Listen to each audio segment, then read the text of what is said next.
This look is in collaboration with some truly incredible YouTubers and ladies that constantly inspire me with their creativity and artistry.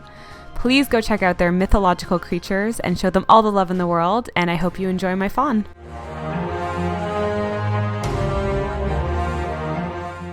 Alright, so to start off, I wanted to apply my wig first for this look because I chose to use a lace front wig and didn't want the glue later on messing up the look. So after figuring out where it would sit, I went in with Pros-aide along my hairline and waited for it to go clear before laying the front of the wig over it. From there, I just added a bit of powder to get rid of any tackiness before moving on to covering my brows. I used a technique I learned from Goldie Starling for this and went over my brows with Pros-aide Cream and then powdered them down.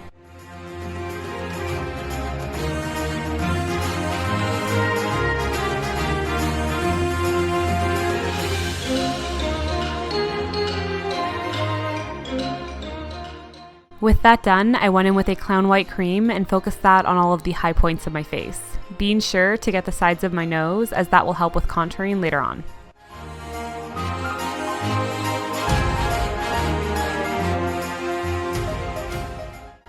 For the empty areas, I just added a bit of concealer to give me good coverage, and then took a taupe contouring color to start basing out the cheekbone shape that I wanted.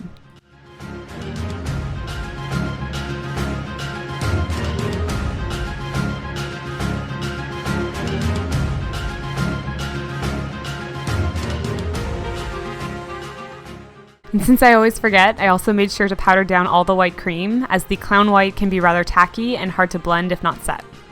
With the same contour color, I started shaping out the nose, and for this you want to go more beside the bridge as opposed to on top of the nose itself. This will help widen the shape and give a more flattened look.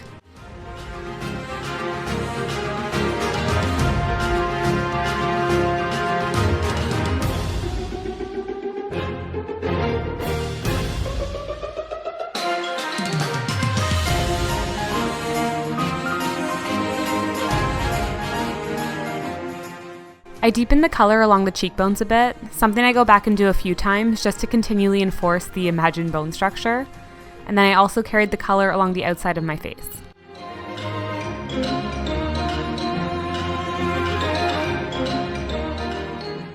With a brown eyeshadow from my 120 palette, I began redefining my eye shape. I started on the outside of my eye and pulled it in a circular shape towards the bridge of my nose.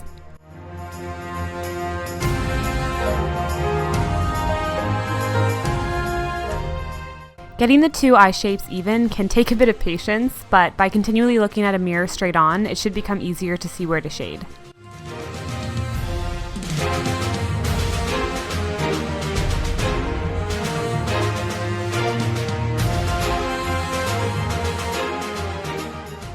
With the nose a little better defined, I moved on to detailing the eyes and started by using a green and gold color over most of the lid, and then followed with an iridescent white pigment to bring more light into the corner of my eyes.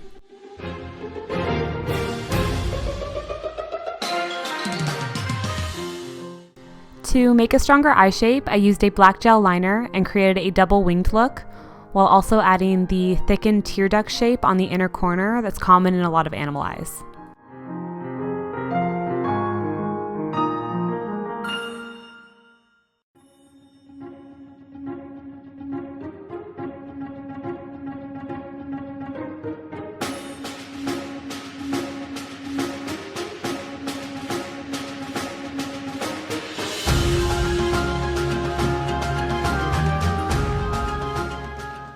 I set the gel with a black eyeshadow, and then to catch some extra light, I added a gold glitter under my eyes along the black.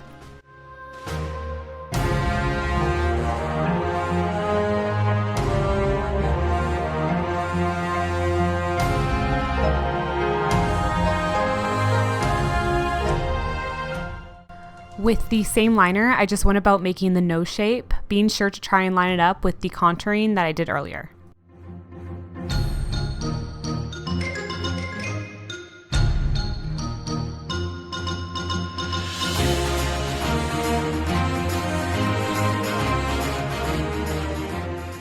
With a mix of different brown eyeshadows and an angled brush, I just pulled random lines down from the outer areas of my face and aimed them inwards.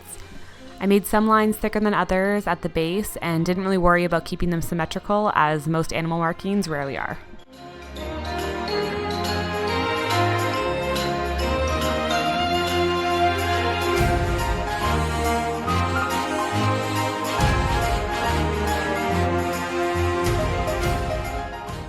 For the spot patterns, I used a water-activated paint in the color Bone, so it was a slightly off-white color and gave a softer effect. With the detailing brush, I just dotted this all over anywhere I wanted some extra texture.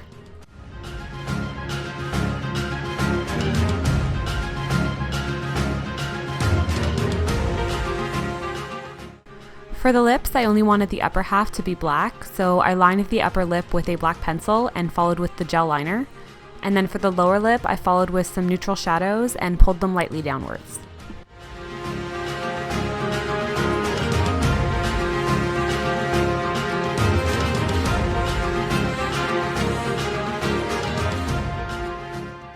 One last time, I went into the cheek and eye contours again to help them really stand out.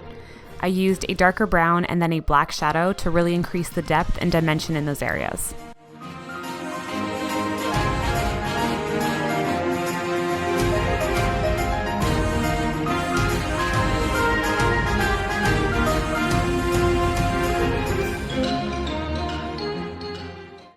For the neck, I just carried down the same style as the face, making the inner area bright white and having the warm brown shadows frame the area.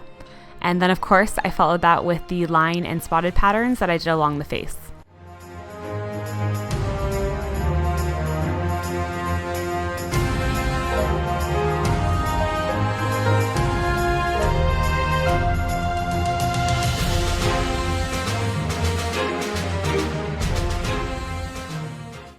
Nearing the end, so I threw in a pair of bright green contacts, and then I just wanted a bit more texture on the skin, so I patted on a gold pigment to catch more light and add color. With all of that complete, I took my wig out of the ponytail I had it in, and then went ahead and grabbed my fawn ears and horns, both of which I will have a tutorial on for how to make. I made each pair on a different headband so they could be worn individually, but you could definitely have them all on one. And then I just added a necklace as my headpiece, and that was it for my fawn. Thank you so much for watching, guys. It always means so much to me.